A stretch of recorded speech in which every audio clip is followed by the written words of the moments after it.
যারা চায় যে রব্বুল আলামিন আল্লাহর সাথে সাক্ষাৎ করতে, আল্লাহ রব্বুল আলামিন তাদেরকে কিছু করণীয় বলেছেন। সূরা কাহফের সর্বশেষ আয়াত 110 নম্বর আয়াতে আল্লাহ তাআলা বলেন, ফামান কানা ইয়ারজু লিকা রাব্বিহি ফালইয়ামাল আমালান সলিহা। যে ব্যক্তি যারা আল্লাহর সাথে সাক্ষাৎ করতে ইচ্ছুক তারা যেন সৎকর্ম করে আল্লাহ এবং কি তার রাসূল সাল্লাল্লাহু আলাইহি সাল্লামের দেখানো পথে চলে। অর্থাৎ আপনার জীবন হবে ঈমানী জীবন, আপনার জীবন হবে তাওহীদের জীবন, আপনার জীবন হবে সৎকর্ম জীবন, আপনার জীবন হবে নেক আমলের জীবন।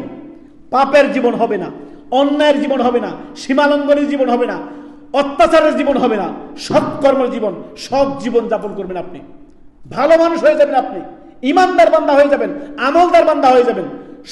অসৎকর্ম করবেন না, পাপ করবেন না, কোনো প্রকার সীমালঙ্ঘন আপনি করবেন না। এটা হচ্ছে আল্লাহর সাথে সাক্ষাৎ করার আমল। তারপরে আল্লাহ তাআলা বলেন, ওয়ালা ইউশরিক বিইবাদাতি রাব্বিহি আহাদা।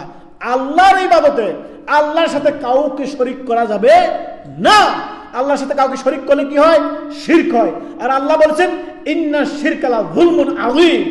শিরক হচ্ছে সবচেয়ে বড় মহাপাপ। আল্লাহর সাথে আপনি কাউকে শরীক করলেন, সবচেয়ে বড় জুলম হচ্ছে শিরক। অতএব শিরক মুক্ত থাকতে হবে, বিদআত মুক্ত থাকতে হবে, সৎকর্ম করতে হবে, আল্লাহ এবং তার রাসূলের পথে চলতে হবে। তাহলেই আপনি আল্লাহর সাক্ষাৎ পাবেন, জান্নাতে আল্লাহকে সচক্ষে দেখতে পাবেন। ঈমানী জিন্দেগি থাকলে মুমিনের জন্য আল্লাহ তাআলা বলেন, ওয়াইদ্দাত লিল মুত্তাকিন। আল্লাহ ভীরু মুত্তাকিন যারা আল্লাহকে ভয় করে তাদের জন্য আল্লাহ তাআলা জান্নাত তৈরি করেছেন। আল্লাহু আকবার। ওয়ালিমান খাফা মাকামা রাব্বিহি জান্নাতান। যে ব্যক্তি আল্লাহর সামনে দাঁড়ানোকে ভয় করবে, আল্লাহর সাথে সাক্ষাৎকে, আল্লাহকে ভয় করবে, তার জন্য আল্লাহ তাআলা দুটি জান্নাত রেখেছেন। ওয়ালিমান খাফা মাকামা রাব্বিহি জান্নাতান।